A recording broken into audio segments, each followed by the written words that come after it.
and welcome back to this YouTube channel. So today we have to discuss six important articles related to international affairs, current affairs since last 1 year. So without wasting any time, let's jump to the subject directly. Our first topic is about India-US relations. In it, we have to see it through different dimensions because recently our PM visited US. So there were many agreements were signed, so we would see this relationship in a different view. We would try to understand the outcome of that visit in a better way. So let us see a brief about our relationship with US. We have one 128.55 billion bilateral trade in 2022-23, which increased by 7.65% from 2021-22 financial year. So our trade with US is 128.55 billion. Also, it is largest export destination. US is the major export hub for Indian goods, and also it is the third largest defense supplier. US is the third largest defense supplier to India after Russia is at first and France. And also India maintains a trade surplus with US, which is 28 billion, which is very good for our trade. So let's discuss more about defense ties. As US recognized India as a major defense partner in 2016, we have US defense agreements like Logistics Exchange Memorandum of Association 2016, which is written in short form as LIMO. Then we have Communication Capabilities and Security Agreement in 2028. Then we have Industrial Security Agreement 2019. We have Basic Exchange and Cooperation Agreement 2020. They were signed with India. And also we have bilateral military exercises like Yudh Abhyas, Vajra Prahar, Malabar, Rimpak, etc. So we should know these bilateral exercises. Usually they come in our exam. So let me repeat it once again. It is Yudh Abhyas, Vajra Prahar, Malabar, and Rimpak, and there are many others which are conducted between the two countries. And also our diaspora, the people, the Indian origin people or Indian citizens which are living in there are around 4.9 million, and they form the second largest immigrant group in US after the Mexicans. So we can understand the diplomatic ties we should have with the country. Let's move and see the outcome of the visit. Let us discuss about the news itself. As Indian Prime Minister visited the US on a 3-day state visit, it was a state visit in which various strategic deals and partnerships were signed. And also, this is the 31st visit of an Indian PM to the US, and we should know that, and only the third official state visit. The earlier two state visits happened during 1969 and 2009. So it is the only third official state visit, and in other terms, we can say this is the 31st visit of an Indian PM to the US, which are not official state visits. What were the key outcomes of this visit? First, we have trade and interagency-led strategic trade dialogue was launched to undertake efforts to understand export controls and facilitate technology transfer between the two countries, to facilitate the technology transfer between US and India, and also regarding semiconductors and memorandum of understanding on semiconductor supply chain and innovation partnership was signed between the two countries, which would help to promote commercial opportunities, research talent, and skill development. Also in telecommunication, a public-private joint task force co-led by India's Bharat Sekiji and US Next G Alliance for the development and deployment of Open Radio Access Network system was launched. So what is this Open Radio Access Network, which is often abbreviated as Open RAN? It is a system that allows operation between cellular network equipments provided by different vendors, thereby bringing down the cost of data and communication. So these, from this slide, we understand that there were memorandum of understanding on semiconductor supply chain was signed, and also a public-private joint task force co-led by India's Bharat SecG and US Next G alliance, and also about Open RAN, which is a system that allows interoperation between cellular network equipment provided by different vendors, thereby bringing down the cost, which help us to bring down the cost of data and communication. And also, key outcome of this visit was seen in quantum technology. Also, India-US quantum coordination mechanism was established, which would help to facilitate collaboration among industry, academia, and government. It aims to work towards achieving a comprehensive quantum information science and technology agreement between the two countries. And also, US India Science and Tech Endowment Fund was launched for the joint development and commercialization of artificial intelligence and quantum between the countries.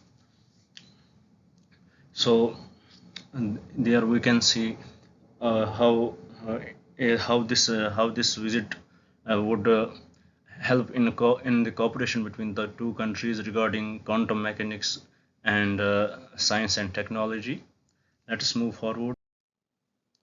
And it also it also signed an agreement related to research and innovation. A new initiative called Innovation Handshake was started to connect the startup ecosystem of the two countries. So we should know that about Innovation Handshake.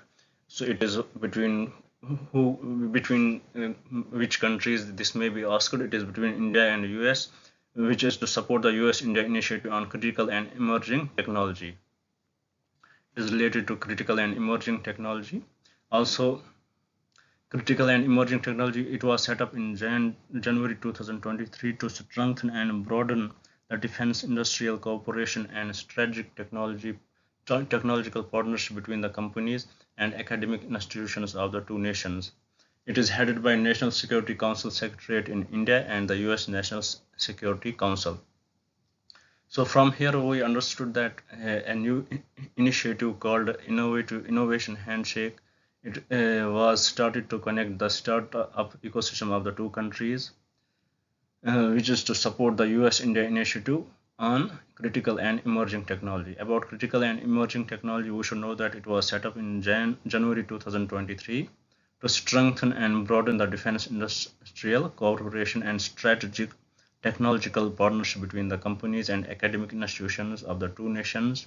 And we should know that it is headed by the National Security Council Secretariat in India and the US National Security Council. Such questions do often come in the exam, so I am giving you a recap regarding that. Please remember these things. Let's move forward. Also, clean energy partnership was signed in the India-US New and Emerging Renewable Energy Technology Action Platform was launched, which will accelerate cooperation in green hydrogen, offshore and onshore wind, and other emerging technologies. In here, we should remember that the India-US New and Emerging Renewable Energy Technology Action Platform was launched to help in accelerating cooperation in green hydrogen, offshore and onshore winds, and other emerging technologies. Also, the US Agency for International Development is to support Indian Railways' ambitious target to achieve a net zero carbon emitter by 2030. Also, critical minerals. Regarding critical minerals, India became the new member of the US-led Mineral Security Partnership (MSP), which aims to ensure the supply of critical minerals. So, this MSP, US-led Mineral Security Partnership, we should know about that. India has recently became the member of it. The aim of this Mineral Security Partnership is to ensure the supply of critical minerals. Also, collaboration in education, a joint task force of the Association of American Universities and leading Indian educational institutions, including the Indian Institute of Technology, was formed for expanding research and university partnership between the two countries. So this is a joint task force to collaborate the universities of the two countries. The Indo-US Global Challenge Institutes was established for deeper research partnership between institutions in the US and India. We should know that. And also regarding visas, US has also mentioned that it would launch a pilot run to adjudicate and domestic renewals of certain petition-based temporary work visas in 2023, including for Indian nationals. Also, the US also highlighted its intent to implement the domestic renewal for pool of HIP and L visa holders in 2024. About consulates, we should know that the US is to open two new consulates in India in Bengaluru and Ahmedabad, and India is to operationalize its new consulate in Seattle and open two new consulates in US soon. About these consulates, we should know they are related to embassy buildings. So it is about that they would open new consulates in India, in Bangalore and Ahmedabad, and India is to operationalize its new consulate in Seattle and open two more consulates in US very soon. About India-US defense relation, we should know that US is our third largest defense. We procure our defense from US very much, and it is our third largest distributor. We should know that according to this news, we should know that the Indian PM visit regulated major defense deals signed between India and US, an agreement to co-produce the GE F414 jet engine, which jet engine was signed between General Electric and Hindustan Aeronautical Limited. So this to co-produce the GE F414 jet engine. It is signed between General Electric and Hindustan Aeronautical Limited. India has agreed to procure 31 high altitude long endurance unmanned aerial vehicles named General Atomics MQ-9B drones from the US. So we are procuring these high altitude long endurance unmanned aerial vehicles from US. Also, the US India Defense Acceleration System INDUS-X was launched. It will facilitate joint defense technology innovation and co-production of advanced defense technologies between the two countries. So from here we understand that GE F414 jet engine it would be co-produced by General Electric and Hindustan Aeronautics Limited, and also we are procuring 31 high altitude long endurance, which is abbreviated as HALE unmanned aerial vehicles named General Atomics MQ-9B drones from the US. So it is very important for us to remember these names because they may come in our exams, which is I would once again repeat it, GF414. They may ask it is the co-production of between two companies and their names would be given. So we should know that it is General Electric and Hindustan Aeronautics Limited. And also about HALE, we should know that we are procuring it from US, and its name is General Atomics MQ-9B drones from the US. And also about INDUS-X, it was launched. So let us discuss more about these. About GE414 jet engine, it is a turbofan engine produced by the GE General Electronics and has been used in the US Navy for more than 30 years. 8 nations have this power jets in operation and is used in superior jets like Boeing Super Hornet and EA-18G Growler. And also about MQ-98 drones. The drone has two variants, the Sky Guardian and the Sea Guardian. The drone can fly over the horizon via satellite for up to 40 hours in all types of weather, and also the drone can reach a maximum speed of 388 kilometers per hour, and its flying range is around 11,112 kilometers. About INDUS-X, the US Department of Defense and the Indian Ministry of Defense have launched the the Indus X. It aims to expand the strategic technology partnership and defense industrial cooperation between governments, businesses, and academic institutions. It will pave the way to enhance connectivity between American and Indian defense startups, explore joint opportunities in high-tech defense innovation, research and development. It would help in strengthening bilateral trade relations and defense establishment linkages and creation of Indo-US Joint Innovation Fund for the funding of the defense startups. This was regarding these technologies which we should know. And also, let's discuss about the significance of the deal for India. It would boost the Indian fleet. The deal will allow HAL to manufacture the GE's F414 engine for the indigenous light combat aircraft Tejas Mk2. The light combat aircraft Tejas currently uses GE F404 engine procured from the same company. Also, technology transfer. Only a handful of countries such as the US, Russia, the UK, and French have mastered technology, and the 80% of technology transfer will help India to join the league in future. Also, the future indigenous developments, Indian scientists' hands on the engine will help India in its future indigenous defense developments. It would help us to understand drone technology, the establishment of comprehensive global maintenance, repair, and overhaul facility in India for the drones will support of India's indigenous drone capabilities. It will boost local defense industries to the indigenous content clause will respect with respect to the drones will help Indian firms to get manufacturing contracts, thereby boosting local defense industries, and it will reduce the cost. The introduction of drones in the Indian Navy will save it the time, cost, and wear of manned aircraft that are normally sent for surveillance. And what are the challenges with regard to this India's ties with Russia? As we know, Russia is still the largest defense supplier of India, and the silence of India in condemning Russia's aggression against Ukraine in the world arena frustrates a kind. It does Russia, US does not like it. So this is one of the concern with it. And also India's stand in joining alliances. India wishes to uphold its strategic sovereignty and has recently rejected the US's invitation to join the NATO Plus arrangement is also against the wishes of the US.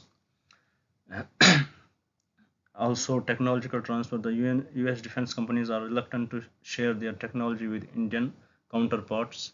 Also, US is funding to Pakistan. The US is still funding Pakistan for its military requirements and has recently granted funding for spares for the Pakistan's F-16 fleet. And also inconsistency in US stance in the past. The US has helped both Pakistan and China and has changed its stance since the 9/11 attacks, but it continues to sell arms to Pakistan. So these are few challenges with in regard to this arrangement. Regarding India-US space relations, the Indian PM visit Prime Minister's visit led to signing of important agreements in the space sector also. For example, NASA will provide advanced training to Indian astronauts with the goal of mounting a joint effort to the International Space Station in 24. NASA will provide that training to Indian astronauts, and also India signed the US-led Artemis Accord. India signed this accord as its 27th member, which aims to establish a common vision via a set of principles, guidelines, and best practices to enhance the governance of the civil exploration and use of outer space. So let us discuss more about Artemis Accord later. What is the significance of the agreements for India? It would push the Gaganyaan mission. The in-hand training assurance to Indian astronauts by NASA will help India to achieve the objective of its first manned space mission, which is set to be in next year or this year maybe. Also, entry to ISS International Space Station. The NASA trained Indian astronauts might be the first set of Indians to ever enter into the ISS and conduct research and experiments there. Also, entry to the Gateway. Gateway is an upcoming NASA-led International Lunar Orbital Station for Artemis astronauts. With NASA providing crew seats to the Gateway development contributors, India can also get its berth through the Accord and active participation. Also, it enhances capabilities of ISRO. The signing of the Accord could fast track India's space capabilities and ambitions and help it achieve cost effective collaborations with the members of the Accord. So this is how it is significant for India. It would push the Gaganyaan mission. It would give us the entry into the International Space Station. It would give us entry to the Gateway, and also it would enhance the capabilities of ISRO. What are the challenges in space corporation? We have mismatched interests. While NASA's ambitions are beyond Earth's orbit, and ISRO's ambitions are lie mostly within the Earth orbit and building nations' capabilities in various sectors. Also asymmetric in capabilities, the US has the highest number of registered satellites in space, and SpaceX alone has managed to make 61 launches in 2022 only, while India has only over 60 satellites in orbit and is yet to make double-digit launch in a year. Also, Russian collaboration, which is also one of the biggest challenges to it. Russia's space agency has helped ISRO from its first mission Aryabhata to recent Gaganyaan and has various memorandum of understanding signed with ISRO. A sudden flip towards NASA will Russia won't like that. Russian agency won't like that. Also, financial constraints. As we know, ISRO is the funds they have are very are not sufficient for its existing programs, so it will need to widen its funds to suit the demands of the new agreement with NASA. About Artemis Accord, the accord was established by the US State Department and NASA in 2020. It set common principles to govern civil exploration and use of outer space, the moon, Mars, comets, and asteroids for peaceful purposes. We should know some important members of it: Singapore, Bahrain, India, Israel, Republic of Korea, United Arab Emirates, Japan, and Saudi Arabia. They are from Asia. From Africa, we have Nigeria and Rwanda. And from North America, we have Canada, US, and Mexico. From South America, we have Brazil, Colombia, and Ecuador. Australian countries, we have Australia and New Zealand. And also from Europe, we have Spain, France, Poland, Ukraine, Italy, Romania, United Kingdom, Czech Republic, and Luxembourg. So what we understood from here that UK is not its member, Germany is not its member, so we should remember these points in it. Also about the signatories, what they are committed to. They are committed to share national space policies and scientific information resulting from their activities, to implement MOUs between government or agencies in accordance with the Outer Space Treaty 1967, and also to preserve outer space heritage, including historic landing sites and evidence of activity on celestial bodies, and also to mitigate orbital debris and induce safe and timely disposal of spacecraft at the end of the mission. Now see, let's move towards India-US digital trade relations. Computer and Communication Industry Association of US has highlighted digital trade barriers with India and flagged India as a protectionist in approach. And this protectionist approach, it is often mentioned by different organizations. They feel that India has this protectionist approach. So let's move forward. Though the bilateral trade between India and US stands at 128.55 billion in 2022 and 23, the digital or technology services did not emerge as a major factor. It was not majorly because of digital and technology services. And also US has 27 billion deficit in trade in digital services with India as of 2020. Also, the two countries are improving their tech partnership by announcement of initiatives on critical and emerging technologies under the ICT. Both countries will cooperate on critical and emerging technology areas including artificial intelligence, quantum computing, semiconductors, and wireless telecommunications. Also, an MoU was signed between the two states on the semiconductor supply chain and innovation partnership, which includes a combined investment value at 22.75 billion. Also, the two joint task forces were set up to focus on the Open RAN network as we discussed it, and research and development in 5G, 6G technologies. Also, a joint Indo-US quantum coordination mechanism to facilitate collaboration research between the public and private sectors. A US Indian Science Indian Science and Technology Endowment Fund was set up and 2 million was allocated for the joint development and commercialization of AI and quantum technologies. What are concerns raised by US tech firms regarding Indian markets?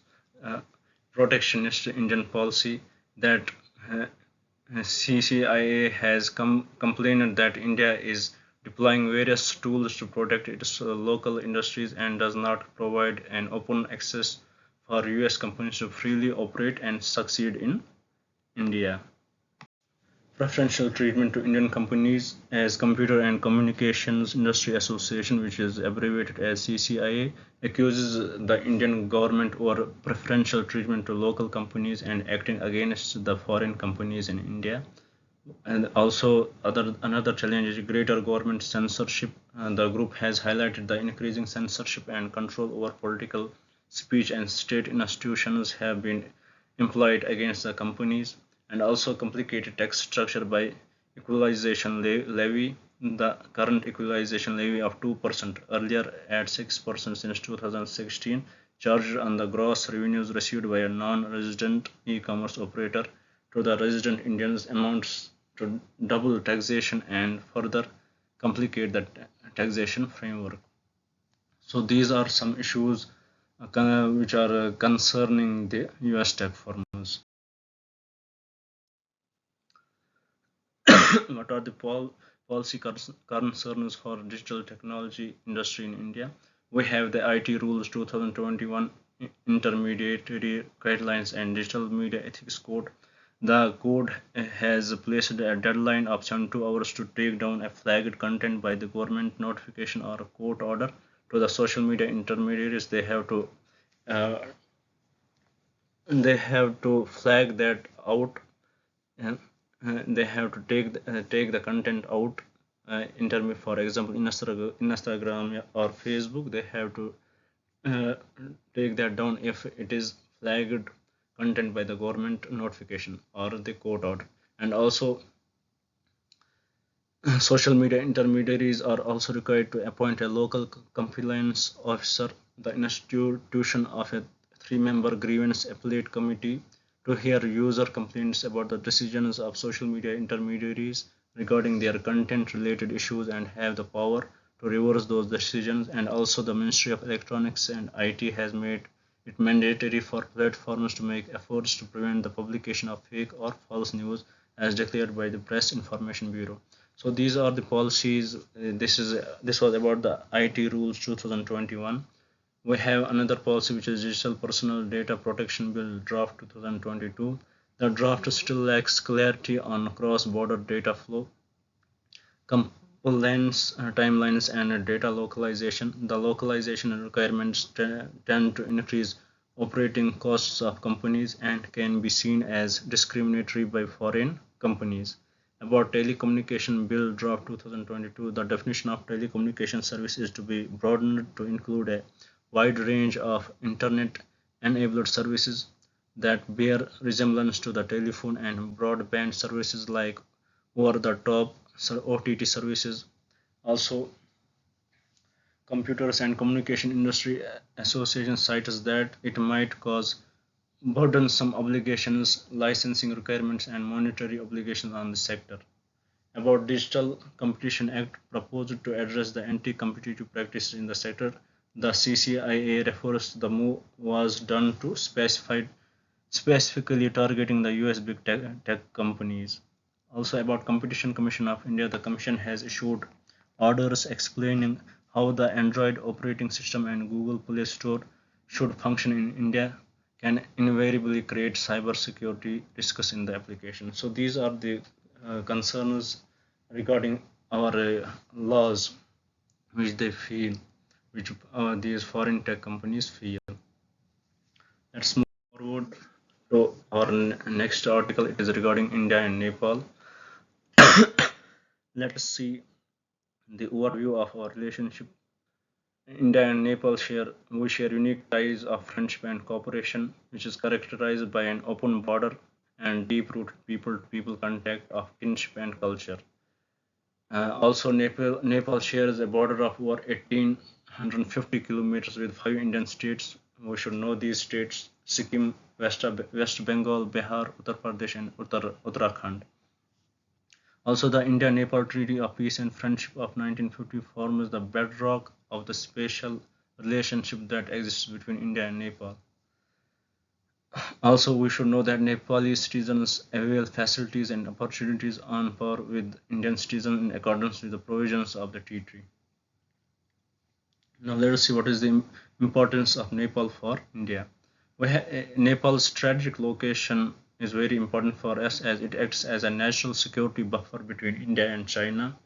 India's internal security, the harmonious relationship between the two countries is necessary to curb terrorism and Maoism. Also, security of India aided development projects such as cross-border railway, purchase, purchaser multi-purpose project, bridges over Makhali River, etc. These show our relationship. Our investment in these projects show how dear Nepal is to India and our relationship with them. Also, floodwater management and development of hydropower, people-to-people connection and empowerment of Madhisis, residents of Terai region at the full hills of Himalaya on the border with India in Bihar to avoid political spillover in India. Let's move forward. Why it was in news? Because India and Nepal have recently unveiled several initiatives and agreements during the visit of Prime Minister of Nepal to India. Key initiatives and agreements which were raised and signed. Both countries vowed to resolve the vexed boundary dispute under the spirit of friendship, and also inauguration of twin integrated checkposts in Rupaidhya in India and Nepalganj in Nepal. So inauguration of these twin integrated checkposts, we should know that where they are to be inaugurated, Rupaidhya in India and Nepalganj in Nepal, and also we vowed to resolve our disputes in a better way. Rupaidhya, it is in UP. Also, various MOUs were signed for development of Dodhara Chandani checkpost along India-Nepal border, development of Phukot Karnali hydroelectric project, cross-border payments, also laying the second cross-border petroleum pipelines between Siliguri in India and Jaffa in Nepal, also extension of Mothirai Umlekganj pipeline to Chitwan. Also, we have power sector. India agreed to the first trilateral power trade from Nepal to Bangladesh through India for up to 40 megawatts of power. Treaty of Transit. We revised Treaty of Transit that would provide Nepal access to inland waterways of India, and also hydropower cooperation project development agreement of Lower Arun hydroelectricity project. About connectivity line of credit of 680 million by India to fund three major transmission corridors in Nepal: Bahari corridor, Nijgad Inarunrua corridor, and Gandak Nepalganj corridor. India to fund and build two additional bridges across the Makhali River. Inaugural run of the cross-border freight rail operation between Batnaha in India and Nepal custom yard on the Jogbhanji Viratnagar rail link, and also handing over of Kurtha Bijalpur rail section of the Jayanagar Kurtha passenger rail link to Nepal. So we should know these connectivities between India and Nepal. They are very much important for our exams. Let's move forward. What are the major areas of engagement between India and Nepal? Let's discuss that.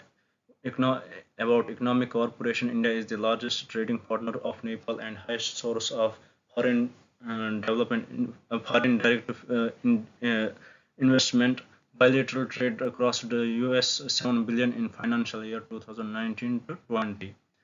So, India in Nepal, India is the largest trade partner and highest source of FDI for Nepal.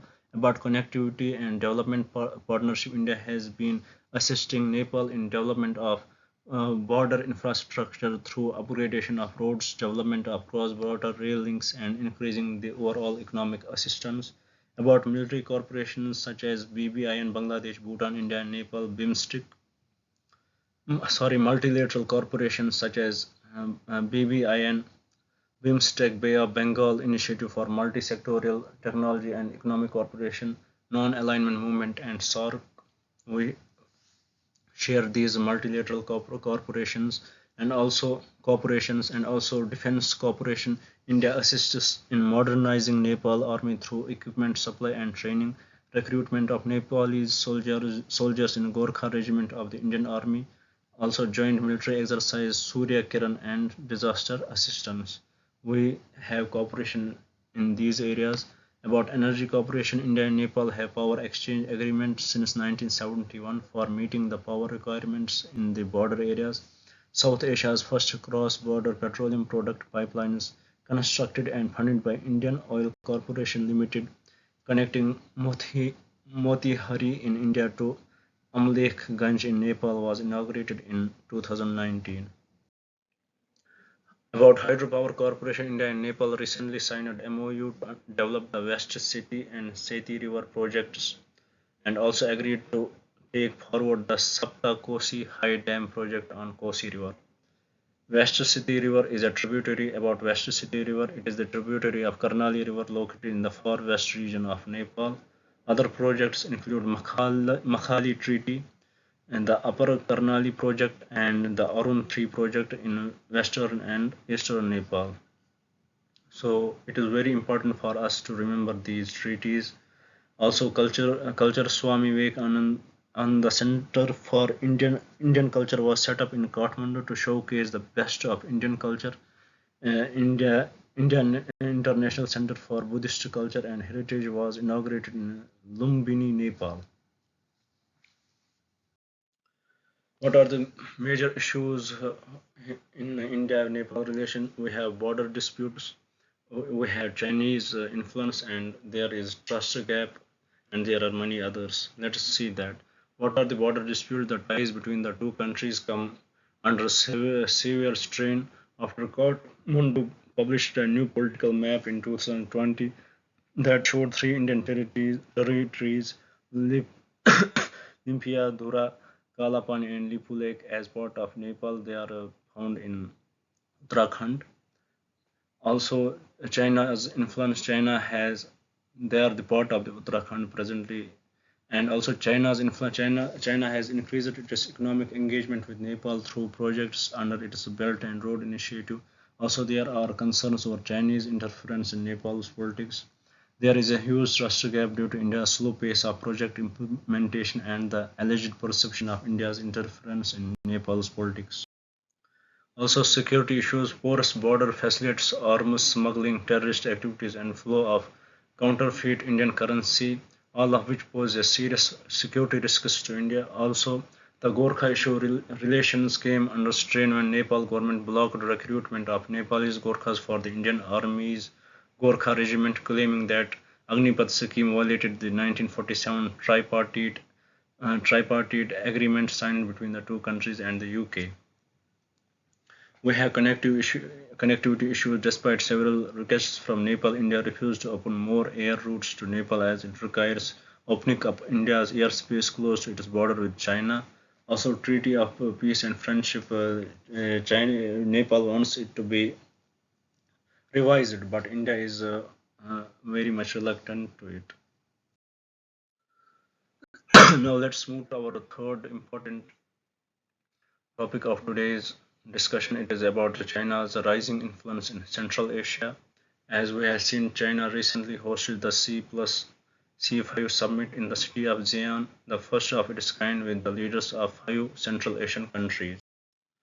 Xi'an Declaration was signed, which showed a blueprint for the future development of China and Central Asian relations. The leaders also focused on people-to-people exchange, a cultural Silk Route program, and issues of regional terrorism and extremism. We should A question may come to our mind that why we are studying this relation of China and Central Asia. It is very important for India as Central Asia is strategically important for us. So any influence there would impact India. So it is very important for us to know that, and it is very important for our UPSC also. So please know it. The first C plus C5 China plus 5 Central Asian countries summit was held in virtual format last year to commemorate the 30th anniversary of diplomatic relation between China and Central Asian countries. Also, China has been investing heavily in Central Asia through its BRI, and the relations with the region was institutionalized through Shanghai Cooperation Organization. This about the Central Asia, these countries Kazakhstan, Uzbekistan, Turkmenistan, Tajikistan, and Kyrgyzstan. We should know how far they are from Indian borders, and they are very much important for us. What is the implication of rising influence of China in Central Asia for India? Geopolitical competition, China's presence and leverage in India's neighborhood region impacts India's strategic interests and limits its influence in the region. For example, post-Taliban takeover, the Central Asian region has emerged as a geopolitical arena where great contestations for influence are upholding between countries like Russia, China, US, Turkey, Iran, Europe, EU, and others, and also creates economic competition for India. China is Central Asia's largest trading partner, while India's combined trade with Central Asia had already had only been 2 billion, which is way lesser than Chinese 32 billion. China's trade with the Central Asia is 32 billion and ours is only 2 billion. So we can see the difference, our influence in their economy.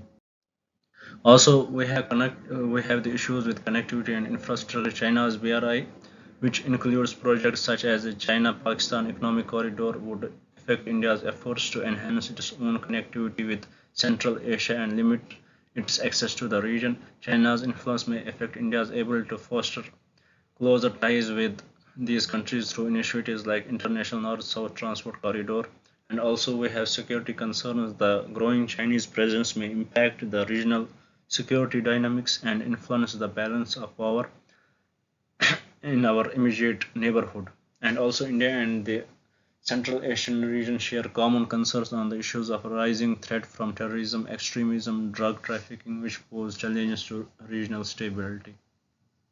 About energy security, the region is crucial for in this region is crucial for India's energy security. Growing Chinese influence might hinder India's prospects for securing energy from the region. For example, Kazakhstan is the world's largest producer of uranium. Turkmenistan has huge reserves of natural gas.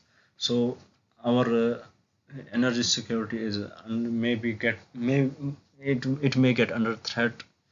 It may get influenced by the presence of China there. What were the initiatives taken by India to increase its imprint in the region? For what are the initiatives taken by India?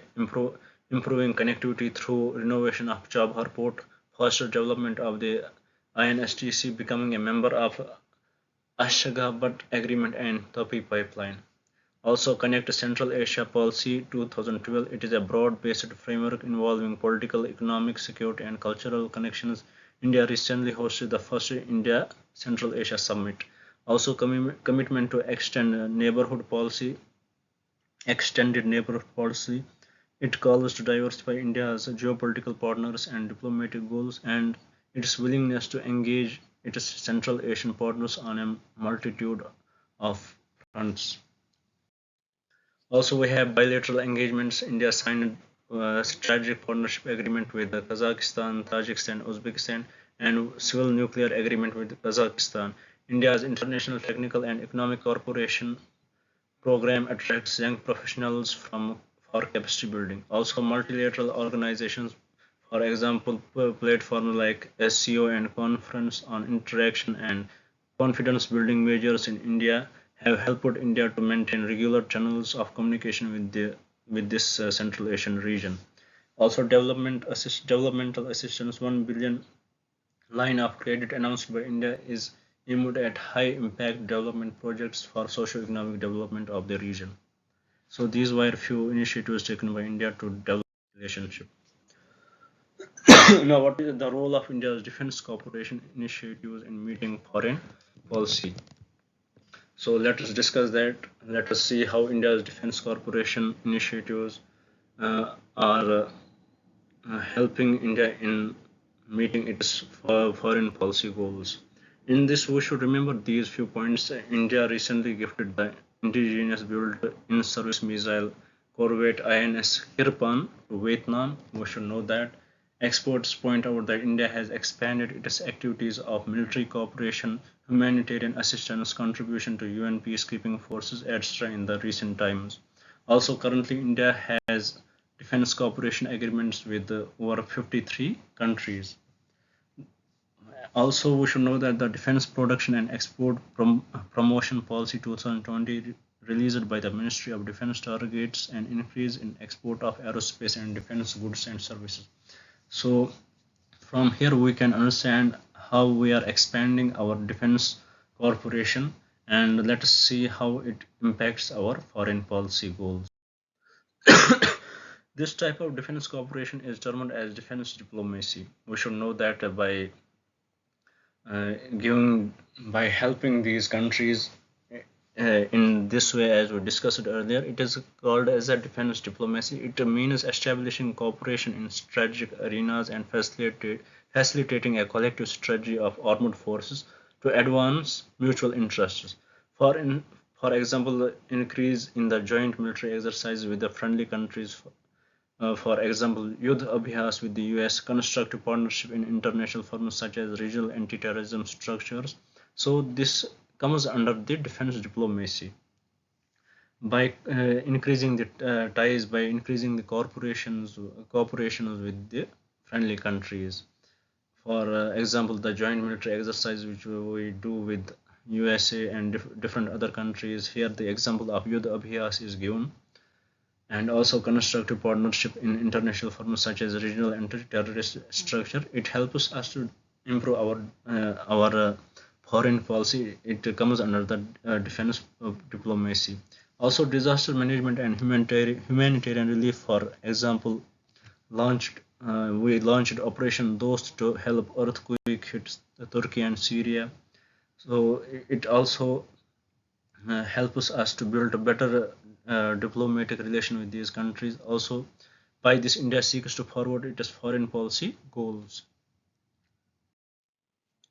What are the linkages between defense cooperation and foreign policy? Here we have to discuss these points: security and stability. Defense cooperation plays a crucial role in achieving security and stability, which are vital objectives of foreign policy.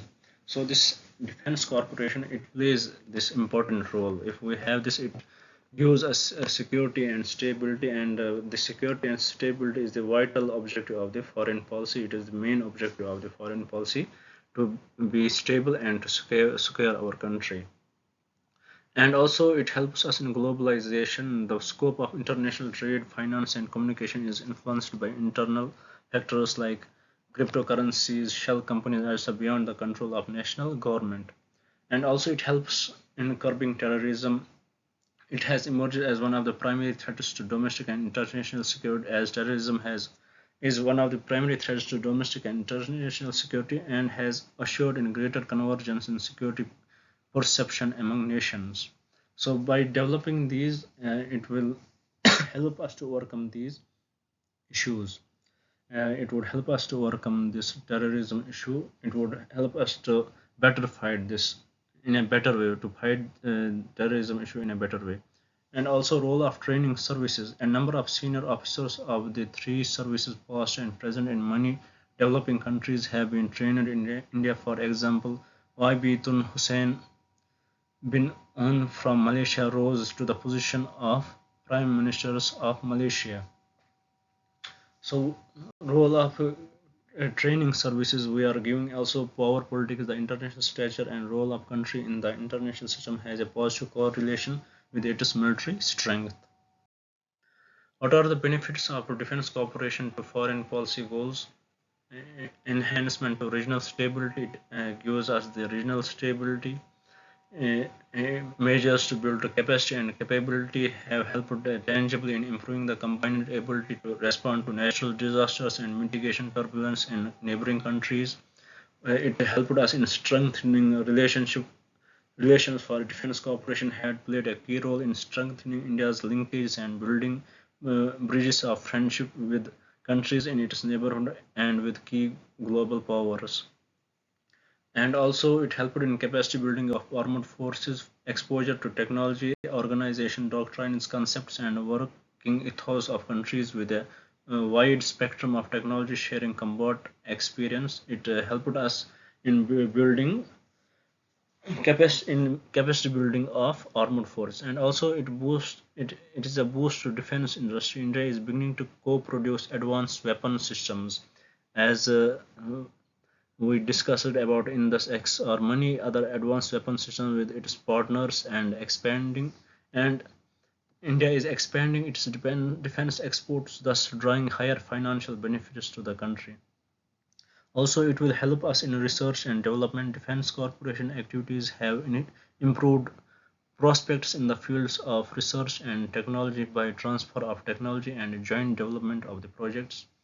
And we have confidence building. Defense cooperation activities signal a political commitment to develop cooperative relations, promote military transparency, reduce misperceptions and common interests.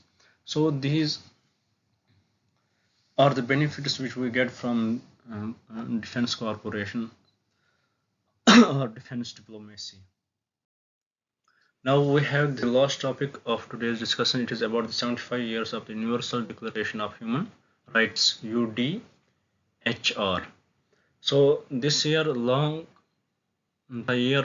Human Rights 75 initiative will culminate in December 2023, marking the 75th anniversary of the Universal Declaration of Human Rights.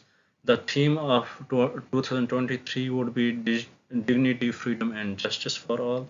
Objective of the Human Rights 75 initiative is to contribute to change and concrete progress on the grounds on the promise of freedom, equality, justice, and accountability.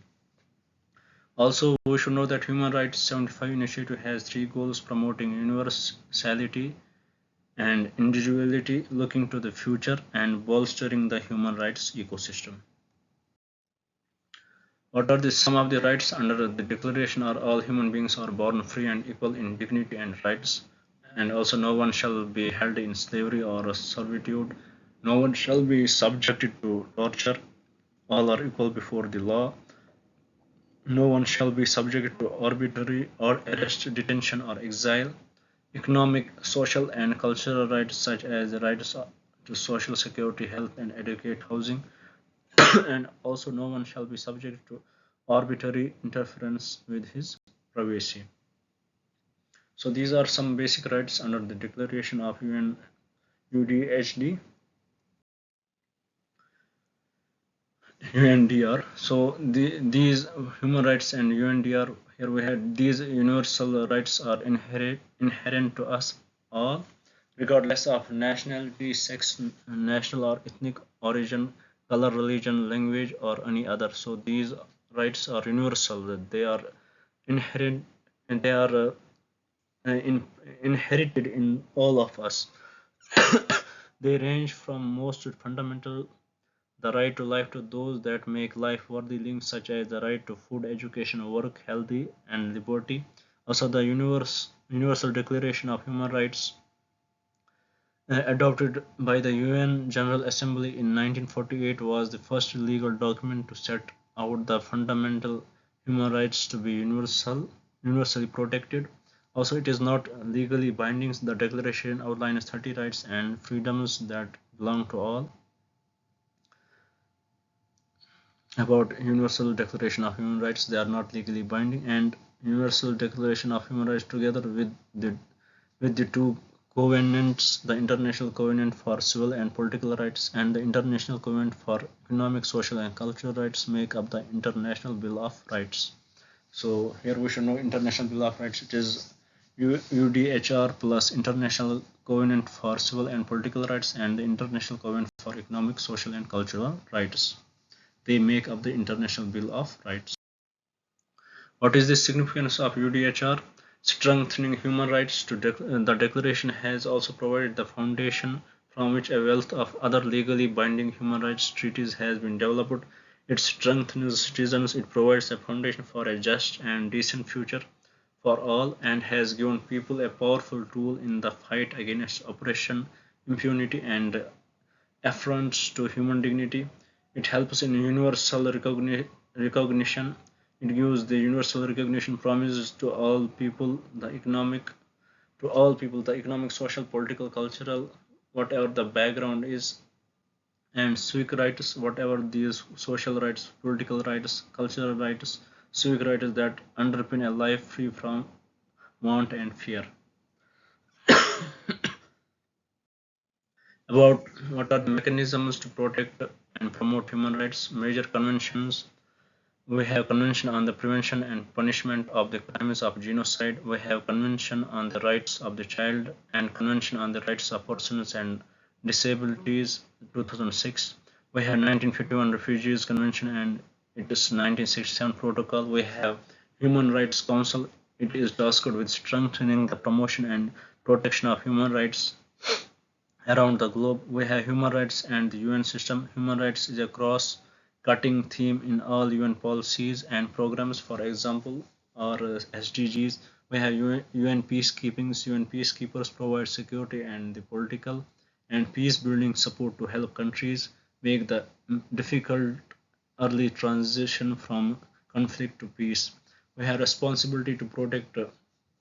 It is an international norm that seeks to ensure that international community never fails to halt the mass atrocity crimes of genocide, war crimes, ethnic cleansing, and crimes against humanity.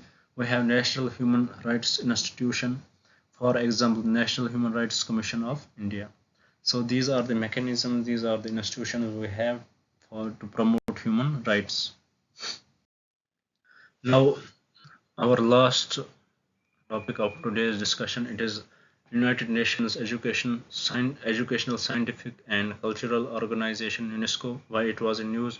The United States formally rejoined the UNESCO after a 5-year absence by proposing to pay its due of more than 600 million. About United Nations 5 years ago, US withdrew from UNESCO and now it is rejoining it, and they had agreed to pay more than 600 million to it. About UNESCO, we should know that it is a specialized agency of UN which was established in 1945 to it contributes to peace and security by promoting international cooperation in education, science, culture, communication and information.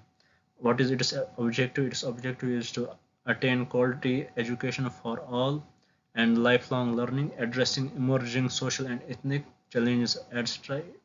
It has 194 countries as its members and 11 associate members. What is its composition? Its composition contains secretariat headed by Director General, implements the decisions of General Conference and Executive Board. What are the awards related to UNESCO? We have UNESCO Asia Pacific Awards for Cultural Heritage Conservation Program. It is awarded to private individuals and organizations, and we have UNESCO Flex Hope uh, Biogni Peace Prize Award to living individuals, active institutions for promoting peace. and also it is also a member of the United Nations Sustainable Development Group.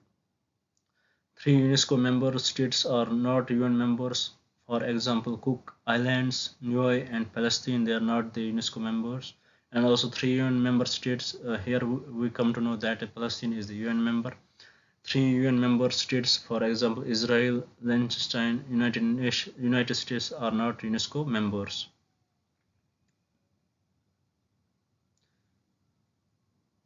Three UN member states, Israel. Now, now United States had joined it. So this snap is way old, so we should know that United States formally rejoined the UNESCO after 5 years. So here there is a little correction. The member states, the UN member states, which are not UN member states, which are not the members of UNESCO, it is Israel and Liechtenstein, and also the UNESCO member states, which are not UN members. Here we should know that Cook Island is not a UN member, Niue is not a UN member, and Palestine is not a UN member. Here I had to make this correction.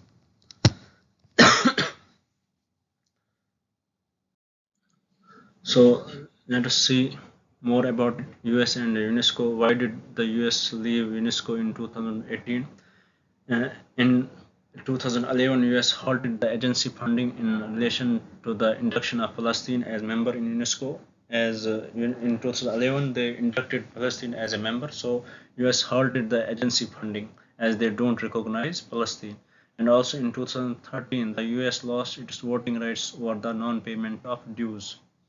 In 2017, citing bias and the naming of ancient Jewish site as Palestinian heritage site, it was named by UNESCO. The US announced its withdrawal from the body for the second time, which came into effect by end of 2018.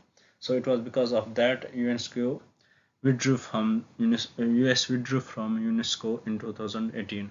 Earlier in 1984, the US has pulled out from UNESCO, citing mismanagement, corruption, and advancing Soviet interests. Later rejoined in 2003. What were the reasons for US rejoining? To reassert US soft power, UNESCO will be the right forum to reassert the soft power influence of US over the other members. To challenge Chinese influence, China has replaced the US as the largest funder to UNESCO and has started asserting its influence, and also to impart its role in new standards. UNESCO, through its role in science and technology, plays a large part in setting ethical standards of the UN. So these are the reasons why US withdrew from it, because of Palestine issue, earlier because of Soviet, because it felt that it promotes Soviet interests, and why it rejoined, because to reassert its soft power, to challenge Chinese influence, and to impart its role in new standards. What are the issues faced by the UNESCO? Here we have mismatch in member priorities. Each UNESCO member state have their own foreign policy priorities, political agenda, and perception of how the organization should work. Also, we have financial woes. The withdrawal of US alone accounted to loss of 20% of funding to the body, which has moved it away from its targeted goals. And it has reduced focus on education. The allocation for education was reduced from 18% to 15% of its overall budget in between 2018 to 22, showcasing a move from one of its main priority. Citing the reduced focus of UNESCO, other organizations like the Global Partnership for Education has partly replaced UNESCO's function on the ground. And also inability to protect and preserve World Heritage sites, like we had seen in Afghanistan. The procedural and practical issue that the organization faces led to destruction of cities like Bamiyan Buddhas of Afghanistan. Also, selection process of World Heritage sites. The local government should propose the names for it to be included in the list, and the Heritage Committee and the body does not have its own procedure for inclusion of a state. It is the local government who propose the names and they select. Also, rising Chinese influence with the absence of USA, China is indirectly pushing UNESCO to support vocational and job training programs in countries, but partnering with it on its Belt and Road initiatives. So, what is the criteria to be admitted to get admitted in the UNESCO? A member of the UN carries with it the right to membership of UNESCO. If any country is a member of UN, they have the right to be the member of the UNESCO.